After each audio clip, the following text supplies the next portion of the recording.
Bonjour les amis, nous allons à présent refaire un graphique de type courbe avec un tableau un petit peu plus compliqué. Donc j'ai un ensemble de tâches en conduite de projet qui me permet de quantifier le temps et le budget nécessaires pour réaliser le développement d'un site web. Les tâches sont une tâche d'étude, d'analyse, de développement, de validation avec le client et de livraison du site web. À chacune de ces tâches sont associés un budget et bien entendu un nombre d'heures qui va être nécessaire pour réaliser cette tâche. Si je souhaite faire une représentation graphique en forme de courbe, je vais sélectionner l'intégralité du tableau avec donc les titres de colonnes.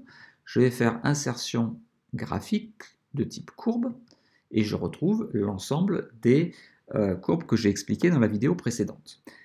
Je vais donc choisir le quatrième graphique qui matérialise les points et vous voyez qu'en bleu j'ai le budget prévisionnel nécessaire pour chacune des tâches.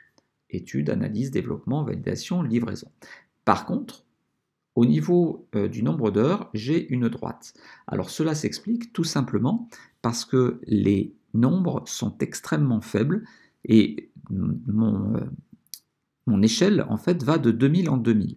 Donc forcément, avec 115, eh bien, je suis quasiment encore à 0.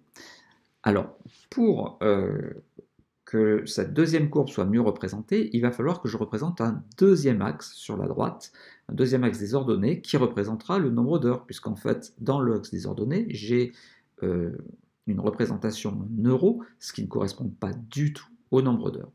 Donc, bien entendu, on va commencer par mettre un titre graphique. Je vais l'appeler développement de site web.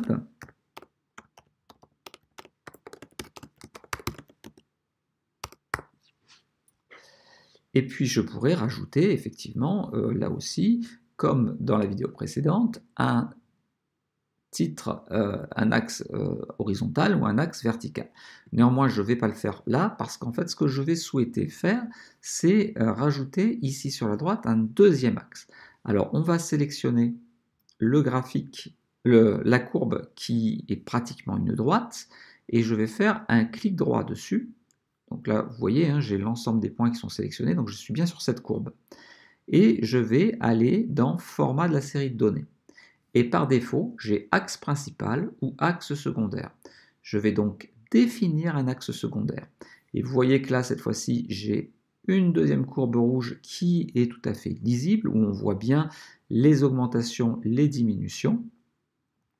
Néanmoins, je suis un petit peu perdu, c'est-à-dire que je ne sais pas que l'axe des ordonnées est celui de droite pour la courbe rouge et celui de gauche pour la courbe bleue.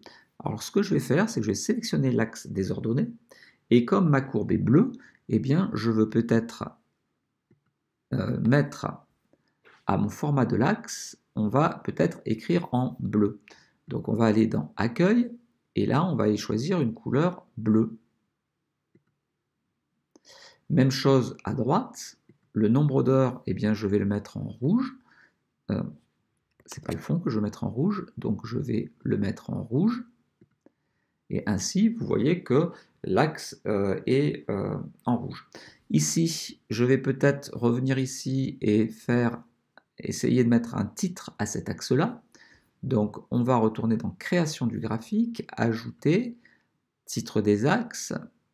Et là, on va ajouter un axe vertical. Voilà, où là, je vais mettre Budget prévisionnel.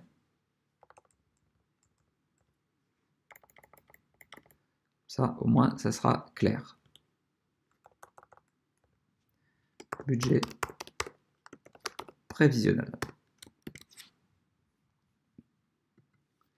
Voilà, on aurait pu le mettre en bleu également.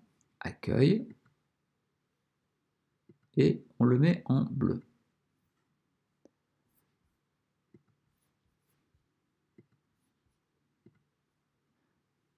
Ici, on a d'autres options pour le titre des axes. Alors, je ne suis pas sûr qu'ils me permettent de mettre un titre à l'axe secondaire. Là, pour l'axe des abscisses, on va laisser.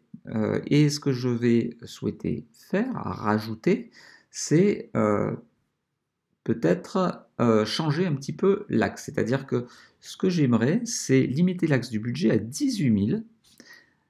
Donc je vais retourner là-dessus, je vais aller sur le petit graphique, option d'axe, et là je vais non pas aller jusqu'à 20 000, mais je vais me limiter à 18 000.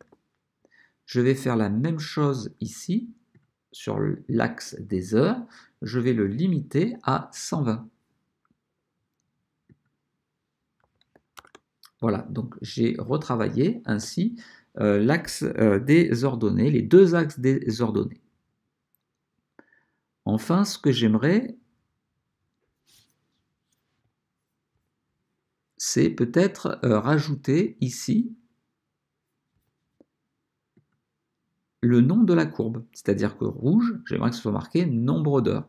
Donc je vais aller dans étiquette de données, je vais aller dans autre option d'étiquette de données, et là je vais aller sur le graphique pour indiquer que ce que je veux voir c'est le nom de la catégorie. Et donc là j'ai les phases, c'est pas ce qui m'intéresse, nom de la série, voilà, nous avons le nombre d'heures. Alors à vous de voir si c'est ce que vous voulez ou ce que vous ne voulez pas.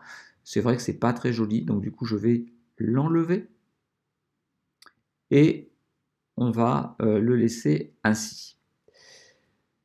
Voilà donc pour ce graphique me permettant d'avoir un axe secondaire. J'espère que cela vous aura plu. Si c'est le cas, n'oubliez pas de liker la vidéo et vous pouvez également, bien entendu, vous abonner à la chaîne si vous voulez voir d'autres types de graphiques que nous pouvons avoir sur Excel. Il y a pas mal d'exercices et donc cela permet vraiment de voir les différents types de graphiques à mettre en œuvre. Je vous remercie, au revoir.